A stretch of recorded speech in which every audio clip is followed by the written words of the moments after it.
إسلاميكو. عسلامة ومرحبا بكم. اليوم كالعادة باش نحكيو في فقرة إسلاميكو على عقد جديد من عقود المالية الإسلامية اللي هو عقد الاستصناع. ترى نتعرفوا مع بعضنا اش معناها استصناع. العقد هذا هو من أنواع البيوع اللي موجودة في الفقه الإسلامي، واللي هو عبارة عن عقد بيع على عين موصوفة في الذمة بتكون مصنوعة ومش حاضرة. نجم نقولوا زادة اللي هو عقد بين طرفين اللي هما صانع ومستصنع على صنع شيء معلوم الجنس والصفة والثمن بمادة وعمل من الصانع مقابل ثمن معين يخلص المستصنع عاجلا أو آجلا أو مقسط. اش معناها هالكلام؟ فماشي مثال مصعب يخلينا نفهموا العقد هذا أكثر.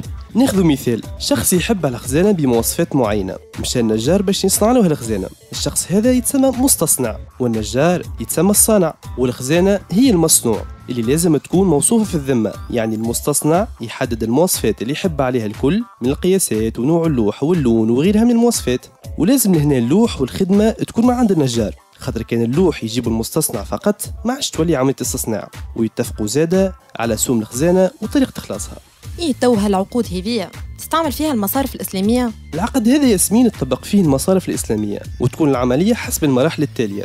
يمشي الحريف اللي هو الشاري ويتسمى المستصنع للمصرف الإسلامي اللي هو البايع ويتسمى الصانع، ويطلب منه تمويل مثلا سلعة مصنوعة وتكون كما حكينا موصوفة وصف دقيق، ويتفقوا بطبيعة الحال على الثمن، طريقة الدفع والأجل. هذه مرحلة أولى تصير بين الحريف والمصرف الإسلامي وتتسمى استصناع. في مرحلة ثانية المصرف الإسلامي بعد ما كان بايع في عقد الاستصناع الأول باش يولي هو الشاري في عقد استصناع ثاني منفصل ومستقل على العقد الأول، وهذا يتسمى استصناع موازي. فيه يطلب المصرف بصفته الشاري من البايع اللي هو مثلا معمل يصنع له السلعة بالمواصفات اللي حددها الحريف، ويتفق بطبيعة الحال على الثمن ووقت التسليم.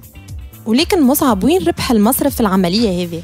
في الاستصناع الموازي المصرف الإسلامي يتفق مع المعمل على ثمن أقل من الثمن اللي اتفق به مع الحريف، خاطر في أغلب الأحيان المصرف يخلص بالحاضر، لذا الثمن باش يكون أقل ويكون ربح المصرف هو الفارق بين الثمنين. وبطبيعة الحال لازم أجل التسليم في الاستصناع الموازي يكون قبل أجل التسليم في عقد الاستصناع الأول، باش المصرف ينجم يسلم السلعة للحريف متاعه في الأجال اللي اتفقوا عليها.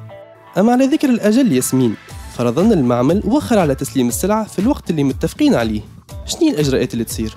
الصانع كان جيته ظروف خارجة عن نطاقه وما هوش متسبب فيها، من واجب المستصنع أنه يصبر عليه ويراعيه. أما كان الصانع وخر عن تسليم السلعة والسبب هو تقصير منه وتخاذله، لهنا المستصنع باش يتضرر نتيجة التأخير هذا. لذا ينجم المستصنع يفرض على الصانع غرامة مالية تسمى الشرط الجزائي، وهذا جائز في أحكام الشريعة الإسلامية، لأنه عقد الاستصناع قائم على الالتزامات، وأي تأخير في تسليم السلعة يأثر سلبياً على عملية الاستصناع. ولكن ياسمين مش كأنه عقد الاستصناع يشبه البرشا عقود أخرى كما الإجارة والسلام والمقاولة. عقد الاستصناع ما ينجمش يكون إجارة، خاطر في الاستصناع الصانع يخلص على خدمته سلعته، أما في الإجارة المستأجر يخلص كان على خدمته. وزاد الاستصناع ما ينجمش يكون سلم، خاطر السلعة في الاستصناع لازم تكون من المصنوعات، وزيد في السلم الفلوس الكل بالمسبق. أما في الاستصناع الإخلاص يكون حسب الاتفاق. وبالنسبة للمقاولة نجم نقولوا إنه كل مقاولة هي استصناع، أما مش بالضرورة كل استصناع هو مقاولة، خاطر عقد الاستصناع شامل أكثر من المقاولة. عقد الاستصناع من المنتوجات اللي تساهم بكثرة في التنمية الاقتصادية في أي بلاد، خاصة في قطاع البنية التحتية. وعلى سبيل المثال البنك الإسلامي للتنمية مول العديد من المشروعات عن طريق العقد هذا في دول إسلامية وإفريقية، جامعات ومستشفيات وغيرهم. وزيد على ذلك قطاع الصناعات اليوم يستعمل بكثرة التمويل بالاستصناع، خاصة في الدول اللي أقدم منا في مجال المالية الإسلامية، وهذا اللي نتمناه يصير في بلادنا، ويولي عقد الاستصناع من بين منتجات مصارفنا الإسلامية. وهكا نكون وصلنا لختام فقرة اليوم من إسلاميكو. نتلقى غدوة إن شاء الله في نفس الموعد مع موضوع جديد في المالية الإسلامية. كان معاكم مصعب الرباحي وياسمين بن ضوء، في أمان الله.